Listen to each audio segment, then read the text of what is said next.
president rule se thamjala president rule se thamjala kansida ngasi na amu president rule bauta moina order do moina accept tawda bigi pot ama lakpa matam sida aina sonda haijari ba pot moi gi center gi leiriba mayam da moida thariba memorandum moida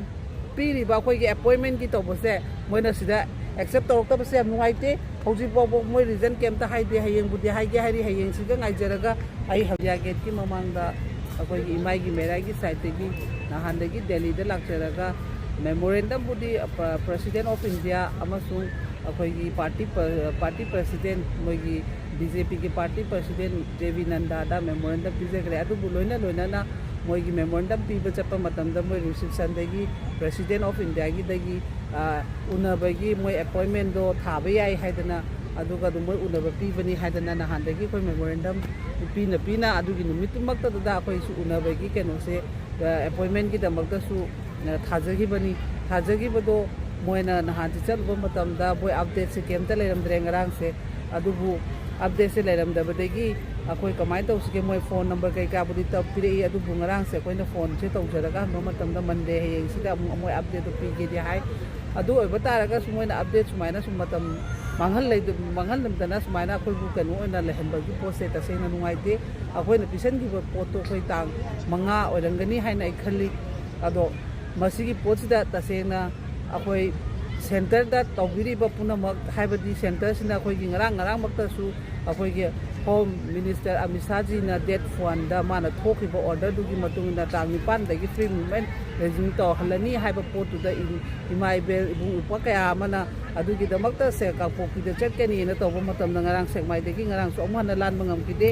adubu masi yam nungai jati ba maramdi akoi gi CM na resign tawgraba matung da kai gumba ma sarkar ama semba ngamdre leiriba MLA mayam na su adugi mathakta amu president rule se thamjala president rule se thamjala kansida ngasi na amu president rule bauta moina order do moina accept tawda bigi pot ama lakpa matam sida aina sonda haijari ba pot moi gi center gi leiriba mayam da moida thariba memorandum moida piri ba khoi gi appointment gi tawbose moina sida accept tawta base am nuaite hauji bobo moi reason kemta haide hayeng budi haige hari hayeng siga ngaijaraga ai hangchit se imphal thukcharani imphal thola kanda khoi gi imai gi meirana makha ta ba kari step ama lobo ta ge haiba poto madu longjarani ngasi aina Delhi da pisaliba tawribase kai maram gi no haiba dadi tasengna khoina matam amada state sarkar do leinga de sarkar da tainarami hojiti article 356 talai khrabani na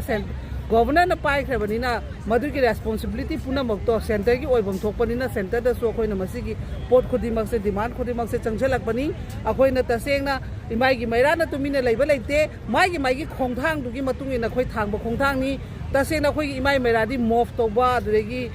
kano toba dum ba amta pamjaba na te asum ba step to chatlaga moi da thengna ba haiba poto madugi khongthang da ngasi aina Delhi da kem tawraga leijabani adubu hayeng boxi yengam matung hayeng sida kai gumba kano tawdraga di hangchi chai de thoidana thokcharaga aduga imai gi meira gi ma singa loina na kai makha taba ipraja miyanga loina na kai toksige haibado khana bagi matam do aina imphal da Manipur da yojara kanda miyam ga tanaminara si masi haira ngasi video solution